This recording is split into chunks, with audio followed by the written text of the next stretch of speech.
we make hinahalo namin ito. Nilalagyan namin ng ditch o parang kanal. Then we put the compost, saka tinatabunan ng lupa. That is our basil. Pag may malaki na yung tanim, and then nilalagyan na namin ulit doon sa gitna.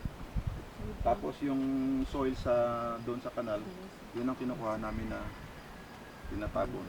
So that is side dressing. And we do that twice ang application namin sa mga mas longer ang maturity days niya.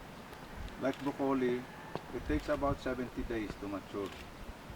So we have to apply yung basil at saka side dressing. But yung tanim doon sa taas nun, that lettuce, that is only 28 days. So basil lang. Once lang na prepare. So dito makikita natin yung compost sa loob. Ayan ako. Ay, sorry. Gusto ko ng pass. That's the compost, yung itim doon. But you're stepping on my That is corn. Dito, pwede dito. Pwede dito.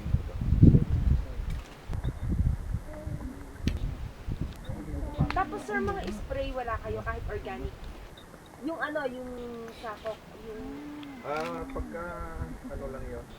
But since we are practicing the different practices na nag-control like cropping at saka crop rotation, hindi ako nagkakaroon ng masyadong problema. wala po kayo dito. So ang ginagawa lang namin is fish detox.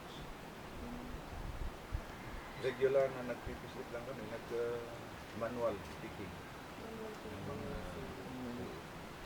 Pag regular yun, hindi na siya Sa area nyo na ito, ilan po yung produce nyo?